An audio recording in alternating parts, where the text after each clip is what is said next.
In the autumn of 1979, 3 children walked out of the woods near Coldwell, Montana.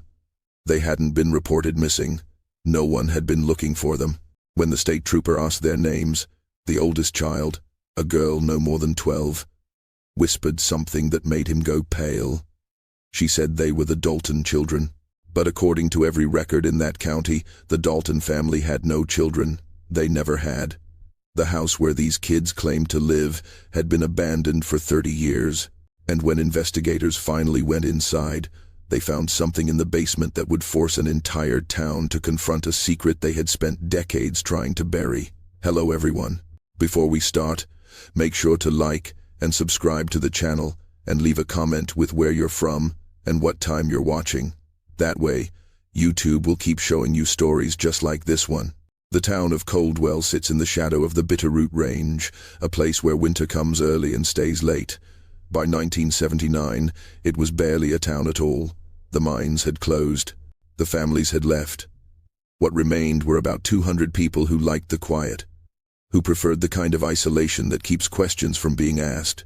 It was the kind of place where you didn't talk about your neighbor's business, and your neighbor returned the favor. But on October 14th, that unspoken agreement shattered. Trooper Daniel Marsh was driving State Route 43 when he saw them. 3 children, walking single file along the shoulder of the road. No coats, even though the temperature was already dropping into the 30s. The oldest was a girl with tangled blonde hair and hollow eyes.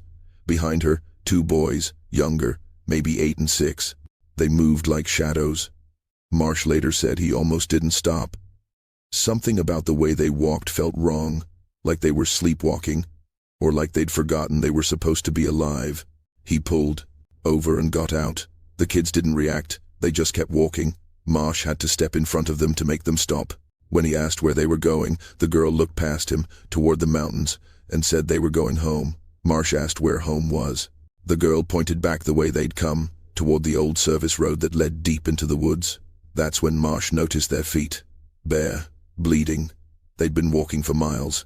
He radioed it in and loaded them into the patrol car. The younger boys didn't speak. They didn't cry. They just stared out the window with expressions Marsh would later describe as emptiness, like something had been scooped out of them. The girl gave her name as Evelyn Dalton. She said her brothers were Thomas and Samuel. Marsh asked where their parents were.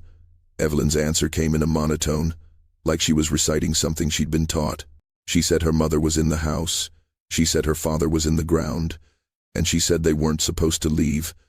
But the door had finally opened. Back at the station, Marsh ran the name. Dalton. There were Daltons in the county records, but they were old entries. The most recent was a property deed from 1946, registered to a man named Harold Dalton and his wife, Catherine. The house was listed on rural Route 12, about 8 miles into the woods, but there was no mention of children, no birth certificates, no school records, nothing.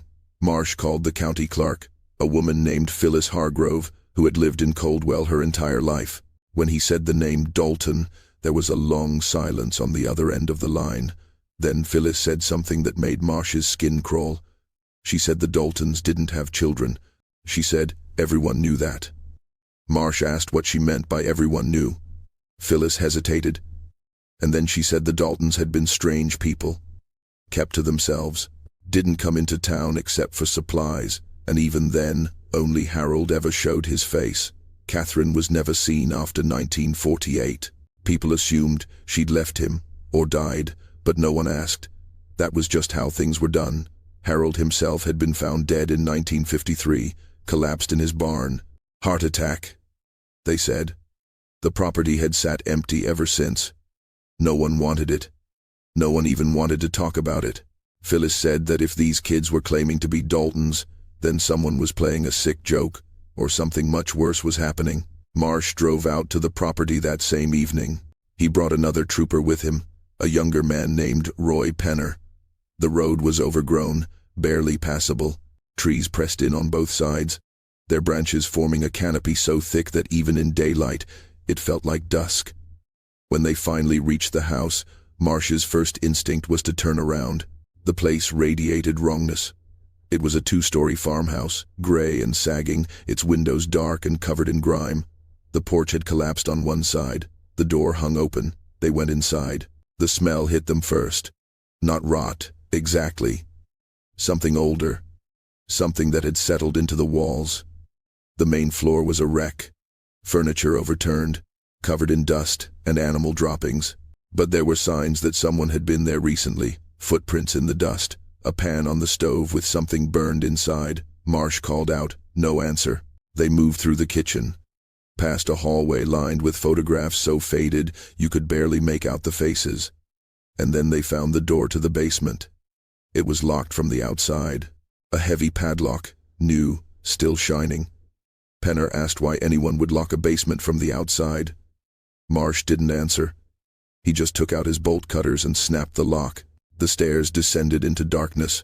Marsh's flashlight beam cut through the black, landing on stone walls, slick with moisture. The air was thick, hard to breathe. Penner stayed close behind him, his hand on his service weapon, even though neither of them knew what they were expecting to find. At the bottom of the stairs, the basement opened into a single large room, and that's where they saw it. Mattresses on the floor, 3 of them, arranged in a row. Blankets that looked like they'd been used recently. Empty cans of food stacked in the corner. A bucket in the far end that had been used as a toilet. And on the wall, carved into the stone with something sharp, were names. Evelyn, Thomas, Samuel. But it was what else they found that made Marsh radio for backup. In the corner, beneath a tarp, was a trunk. Inside were documents. Birth certificates, all handwritten, all dated within the last 12 years. But the mother's name on each one wasn't Catherine Dalton. It was listed as Mary Dalton. The father's name was always Harold Dalton, even though Harold had been dead for 26 years. There were journals, too, dozens of them, filled with cramped handwriting.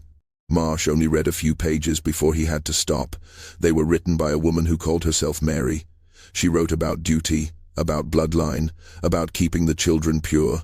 She wrote about Harold as if he were still alive, as if he were still giving her instructions. And she wrote about the children as if they were not quite human, as if they were something she was cultivating.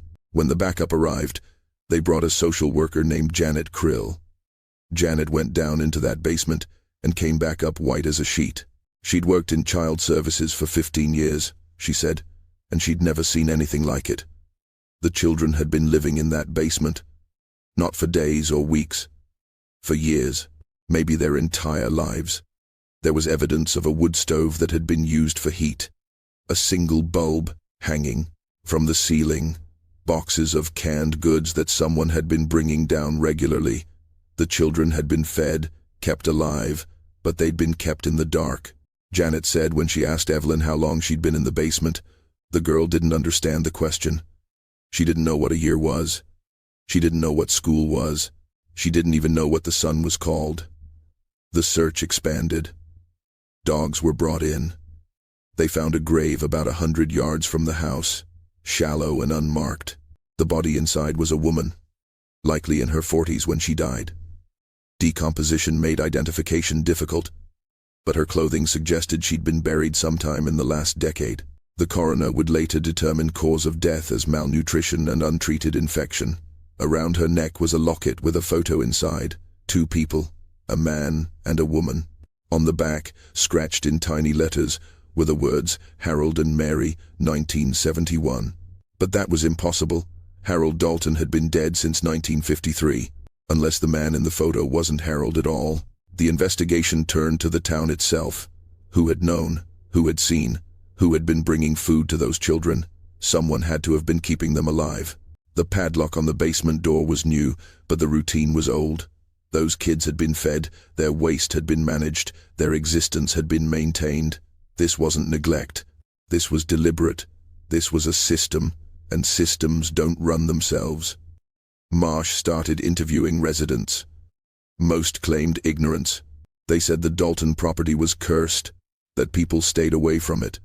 But their answers came too quickly, too rehearsed. There was something practiced about the way they shut down questions. One woman, elderly, let something slip. She mentioned that groceries used to go missing from the general store, Not stolen, exactly. Paid for, but never picked up. The owner would leave them on the counter and they'd be gone by morning. When Marsh asked who paid for them, the woman caught herself and said she didn't remember, but her eyes said otherwise. The general store owner was a man named Eugene Voss. He was 68, had run the store since 1957. When Marsh confronted him, Eugene's hands shook. He admitted that for years, he'd been leaving supplies by the road near the Dalton property. Every 2 weeks, like clockwork. Someone would leave cash in his mailbox, always the exact amount, and he'd leave the supplies. He never saw who took them. He said he didn't want to know. Marsh asked why he'd never reported it. Eugene looked at him like he was stupid. He said, "You don't ask questions in Coldwell. You don't pry. That's how people survive in a place like this." But Eugene wasn't the only one. A trucker named Bill Hendry admitted he'd seen lights in the Dalton house over the years.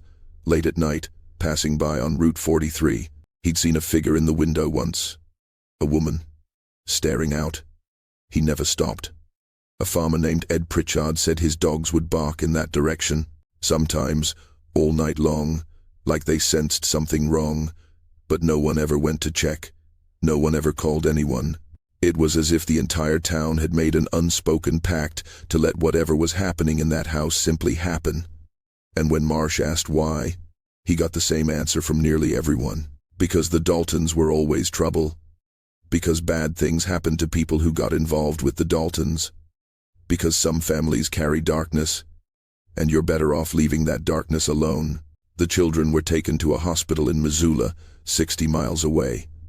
Doctors examined them and found what you'd expect from kids raised in a basement: vitamin deficiencies, stunted growth, poor muscle development.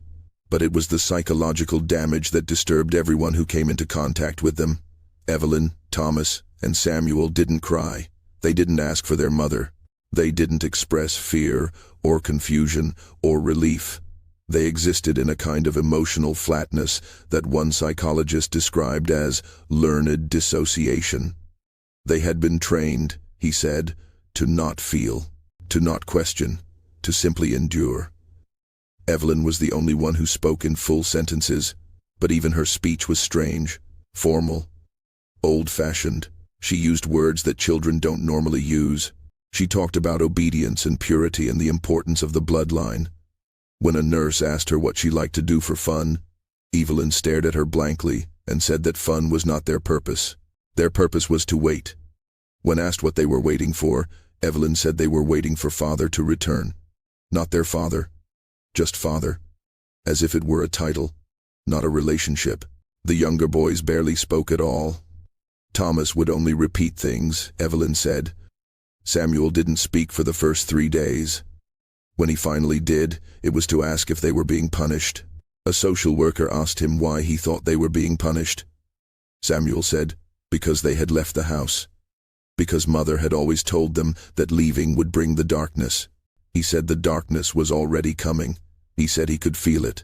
The investigation into Mary Dalton intensified.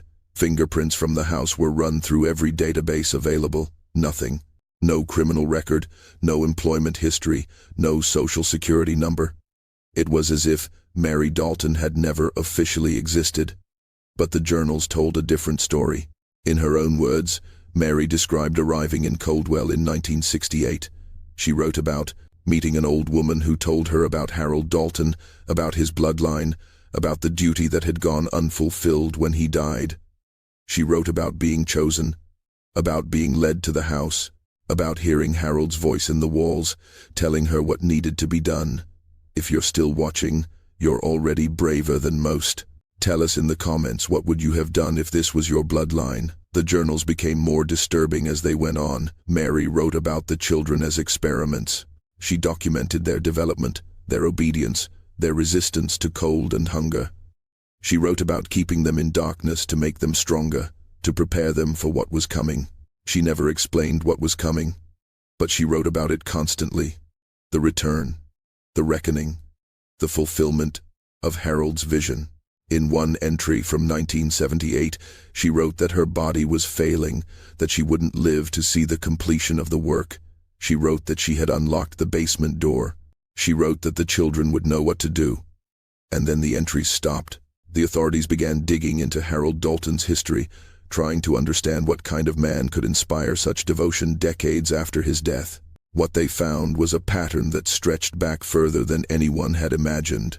Harold Dalton had been born in 1902, the son of a preacher in a fundamentalist sect that had splintered off from mainstream religion sometime in the 1880s. The sect believed in bloodline purity, in chosen families, in the idea that certain people carried a divine spark that had to be preserved at all costs. Harold's father, Jeremiah Dalton, had been accused of keeping his own children isolated from the outside world, of arranging marriages between cousins, of preaching that the end times would require a pure remnant to rebuild humanity. When Jeremiah died in 1928, Harold inherited the mission. He married Catherine Weaver in 1931, a woman from another family in the sect. They moved to Coldwell in 1946, buying the property with money from the sale of Jeremiah's land back east. Neighbors from that era, the few still alive in 1979, remembered them as cold people, intense. Catherine had been pregnant at least twice that anyone could recall, but no children were ever seen. When asked about it years later, an elderly woman named Dorothy Chen said everyone assumed the babies had died. Infant mortality was higher back then, she said. But she also said that Catherine had changed after those pregnancies, became withdrawn, stopped coming to town entirely. Dorothy said she'd seen Catherine once, through a window, in 1947. She said Catherine looked like she'd aged 20 years in two. She said Catherine looked terrified. Catherine disappeared from all records after 1948. No death certificate, no burial record, just gone. Harold continued living in the house alone, at least as far as anyone knew. He was found dead in his barn in 1953, age 51. The official cause was heart failure, but the doctor who signed the death certificate had noted something unusual. Harold's body showed signs of prolonged malnutrition, despite the fact that his pantry was well stocked. His fingers were worn down, the nails destroyed, as if he'd been clawing at something. And on his chest, carved into his own flesh with something sharp, was a symbol, a circle with lines radiating outward. The doctor had sketched it in his notes but never reported it as suspicious.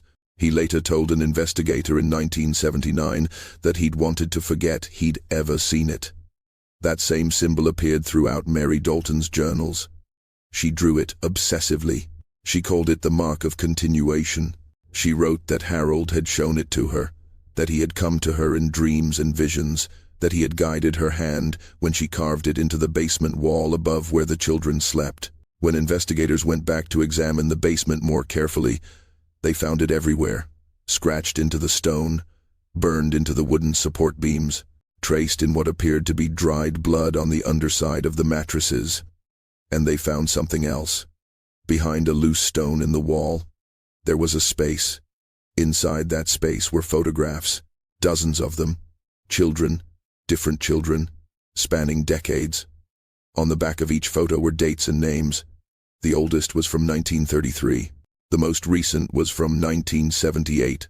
A photo of Evelyn, Thomas, and Samuel. The photographs changed everything. They suggested that what happened to Evelyn, Thomas, and Samuel wasn't an isolated incident.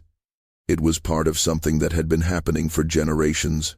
Investigators tracked down records for some of the names on the back of the photos. Most led nowhere. No birth certificates, no social security numbers, no trace that these children had ever legally existed. But a few led to old missing persons reports. Cases that had gone cold decades ago. Children who had vanished from neighboring counties in the 1930s and 40s. Children whose disappearances had been written off as runaways or abductions, their files buried and forgotten. One photograph stood out.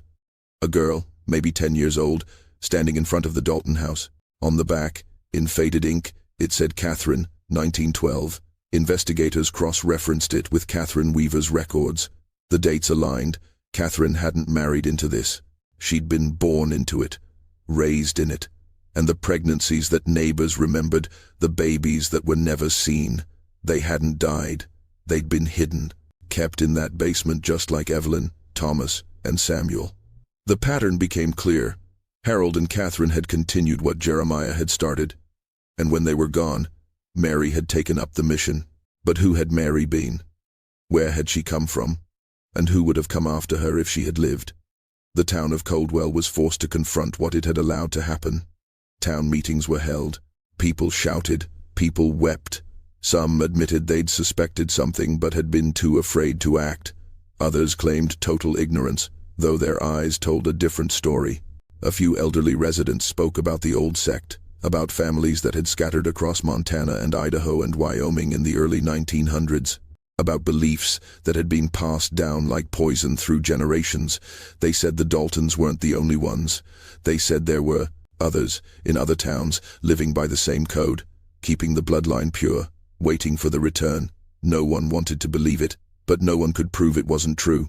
Evelyn, Thomas, and Samuel were placed in foster care, separate homes, on the recommendation of psychologists who believed they needed to develop individual identities outside of the family structure that had defined their entire existence. It didn't go well. Evelyn ran away twice, trying to find her brothers. Thomas stopped eating, stopped speaking entirely. Samuel screamed at night, every night, saying the darkness was coming. Eventually they were reunited in a specialized group home. They're adults now, in their 50s, living quiet lives under names that aren't Dalton. They've never spoken publicly about what happened. The few people who've maintained contact with them say they still struggle with basic things: trust, affection, the idea that they're allowed to want things for themselves. One caseworker said that Evelyn once told her she still dreams about the basement. She said it felt safer there. She said the world above ground was too bright, too loud, too full of people who didn't understand what it meant to wait. The Dalton house burned down in 1982. No one claimed responsibility. No one investigated too carefully. The property was sold for back taxes and now sits empty, the foundation overgrown with weeds. But people in Coldwell still don't talk about it. They don't talk about the children, or the photographs, or the symbol carved into Harold Dalton's chest. They've gone back to the old ways. Keep quiet. Mind your business. Don't ask questions. Because some secrets, once buried, are meant to stay that way. And some families carry darkness so deep that even after they're gone, it lingers in the soil, in the walls, in the silence of people who knew and did nothing. The Dalton children walked out of those woods in 1979, but what they walked out of, what they were part of, never really ended. It just went back underground, waiting, always waiting, for someone else to find it, for someone else to continue the work. And if you listen carefully, if you drive through towns like Coldwell late at night, you might start to wonder, how many other families are out there? How many other basements? How many other children, hidden away, waiting for a return that will never come? The answer is something most people don't want to know. But it's there, in the silence, in the spaces between what people say and what they refuse to say, in the darkness that some families pass down like inheritance. The Daltons are gone, but the evil they served, the evil that used them, it's still out there, still waiting, still watching, still choosing.